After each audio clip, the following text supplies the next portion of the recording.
Hi everybody, happy June. It's Laurie from Cook Scrapcraft, and today I'm sharing with you my June to read list. We just finished a week of virtual book expo and virtual book con, and I am excited to say that, well, not only did I enter some giveaways, I don't know if I've won yet or not, but I did receive some digital ARCs, which I'm so excited about. Most of those books that I have received ARCs for don't come out until September, so I won't be reading them this month, but I will get to them and I will review them for you. I do have a lot of books to review for this month. I think I'm only reading one that's like a freebie, something that I just want to read on my own. So let's get to it, and then don't forget to follow the link below so that you can see all my book reviews when they get posted. Okay, this book is called For All Humankind, and it is about how the moon landing inspired the world. So one of the things that the astronaut said, it's for all mankind, and this book, the book's authors kind of explore if it really was for all mankind, how the moon landing not just affected those people in America. I guess I was going to say those of us. I wasn't alive when the moon landing happened.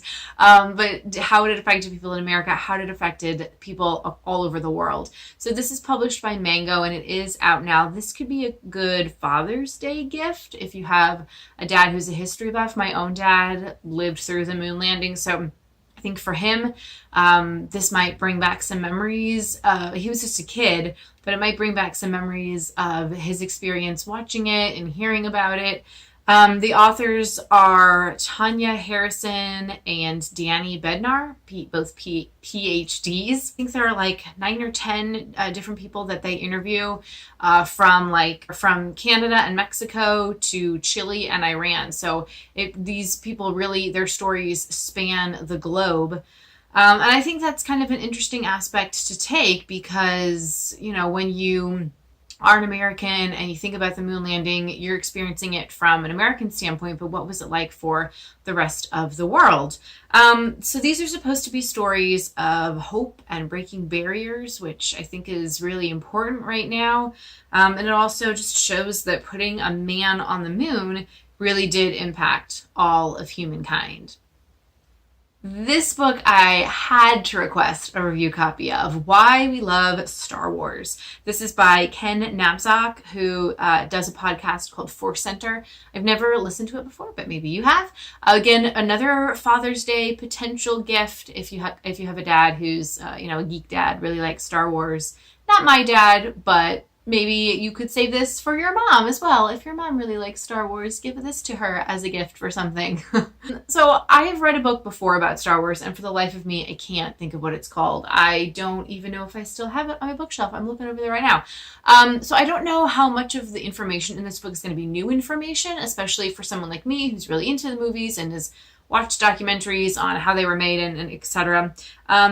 But this basically just recaps moments that were really important to the Star Wars saga and why those moments resonated so much with viewers. Something else that I thought was interesting is that on the back of the book, there is a little quote blurb from Nathan Hamill, artist, teak enthusiast, and star of The Phantom Menace and The Last Jedi. I think that might be Mark Hamill's son. And I have a funny story. When I was in 7th grade, that was when the Star Wars movies were celebrating their 25th anniversary. And so I saw the movies, I was really obsessed with them, and I was cutting out pictures of all the stars, all the coverage from the magazines and everything. And there was a photo of Mark Hamill with his family. And he has a son who's, I think, about my age, maybe like a year or two off, I don't know.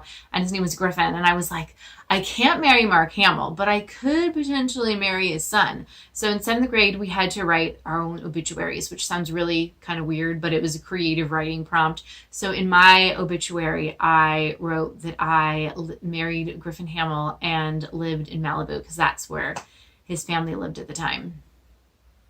Anyway, that's how deep that's the vein that my Star Wars fandom ran through. So yeah. So this book is a huge book, and I have had it since Book Expo. It was either Book Expo 2014 or Book Expo 2015, because the book actually came out in 2015. So it was one of those 2 years, but that's how long that I've had this book. And I remember there was a lot of buzz about it at the show.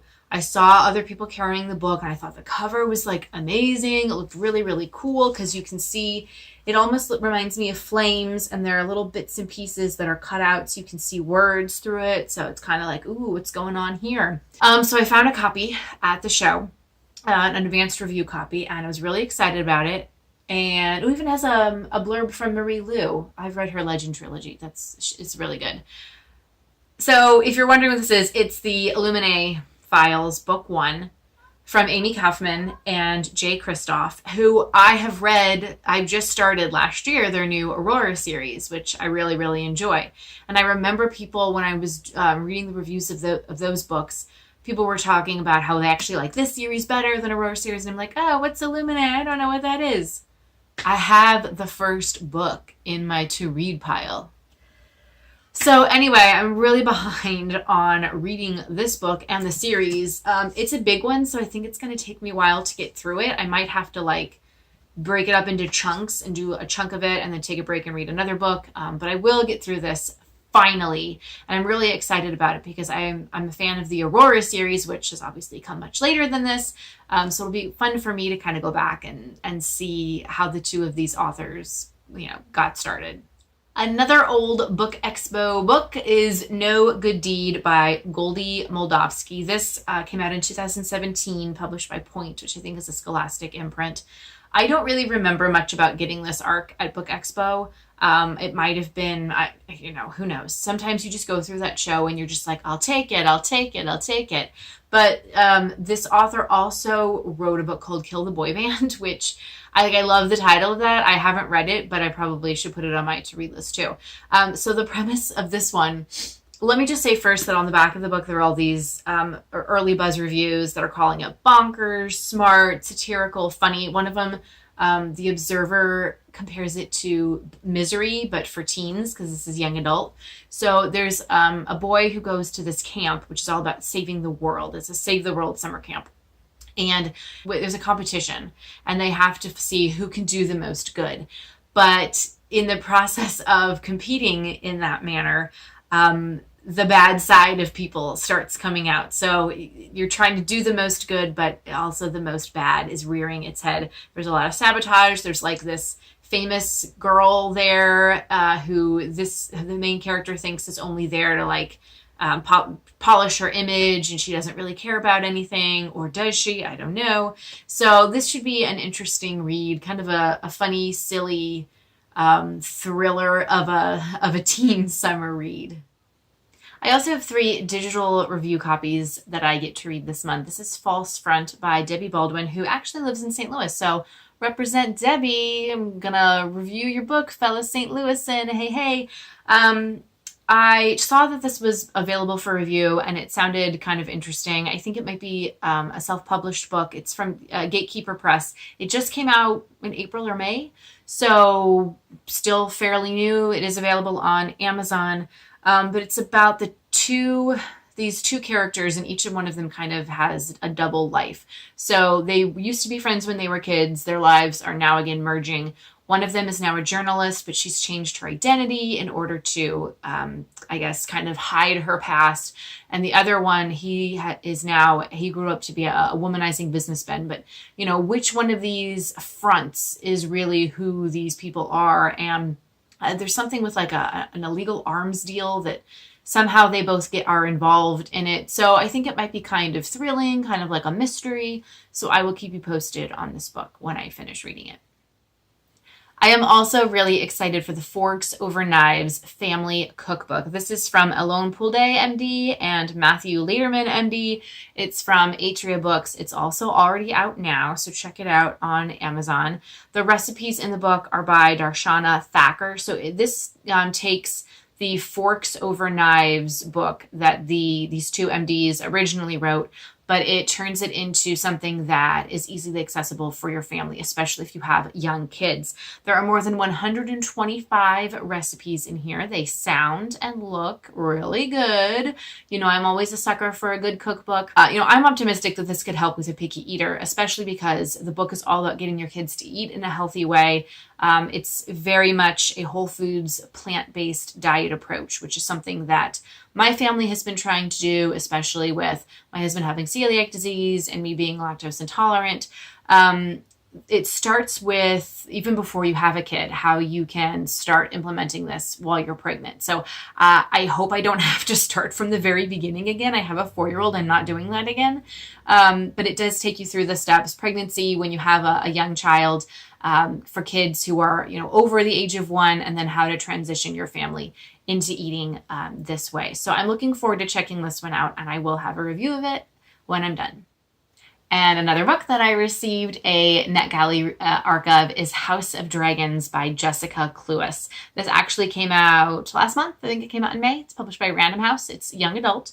And I kind of thought it sounded very Game of Thronesy. It's also being billed as like Three Dark Crowns, which I've never read, meets The Breakfast Club. So basically there are these 5 royal houses, and each house has to send a different fighter. They're not really sending the best and the brightest. They're sending a liar, a soldier, a servant, a thief, and a murderer to compete. And all these 5, I guess they're like teenagers, they have to fight each other to see which royal house will win the dragon throne. I don't know what any of that means, but I just thought it sounded really interesting. And when I received the NetGalley invitation, I was like, sure, of course.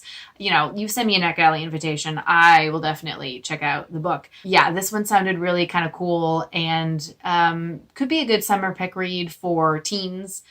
And then another book I'm reading, which I have to read it on my phone. I got a free ebook from Simon & Schuster of The Grouchy Historian by Ed Asner. You might know him. He used to be on the Mary Tyler Moore Show. He also was in the movie Up. He voiced the character of Carl Fredricksen, which is a movie that my family has been watching a lot of lately. I grew up on Nick at Night, so I knew Ed Asner and the Mary Tyler Moore Show very well. And when I saw that he had a book out, it's a nonfiction book, I thought, of course, I want to pick this one.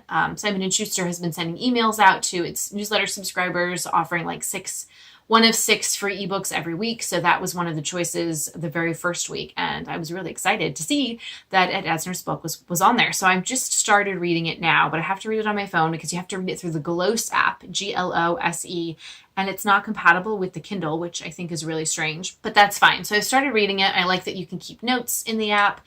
You can see what passages in the book that other readers have highlighted or commented on, which is kind of cool. It kind of makes it like a little bit of a community type of thing. So basically it's Asner's manifesto as someone trying to take the U.S. Constitution back from Republican constructionists, or people who take parts of the Constitution and use them to make it fit their own beliefs. I do think he takes, I'm not that far into it, I do think he takes some cheap shots in the beginning. Obviously for me reading this book, it's just preaching to the choir. So, but I do like that he's kind of going more into the history of the founding fathers and the framers, and looking at it from an actual historic, factual perspective about all of their lives and what they really believed. So it's kind of nice to have more of a historic background to some of my arguments.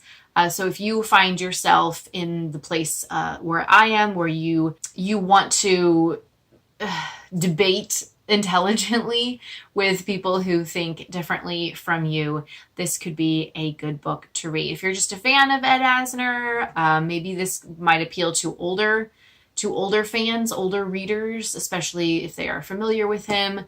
And maybe it's a way, maybe you could give this one to your dad as well for Father's Day and make him see Ed Asner believes this, so you should read this book. I don't know if your father has different views than you do. Yeah, I guess what I'm trying to say is I'm just thinking of like who this book is supposed to be geared toward. If he's writing this to try to change the minds of his demographic, or if it's mainly just going to be read by people who already agree with him. I don't know. But I'm letting you know that I'm reading it and I will review it. So if you're interested, check it out. And as always, follow me in the links below because I'm always posting books and other fun stuff on social media, and I would love to connect with you in that way. That is my to-read list for the month of June. I have 4 regular books, 3 digital review copies. Those are all the books to review. So 7 books to review, and then 1 book that I'm just kind of reading on my own. Oh, and I'm also still reading The Lost Imperials, book 2 and book 3. I finished book 2, flipped it over, and I'm now starting book 3. So that one's also ongoing. That was on my, is that on my April to read list? Yeah, that one got, but I'm going to finish it. I'm almost done. That's been very interesting as well, and I will have a review of that one on the blog as well, because that was another book expo oldie. Oldies but goodies.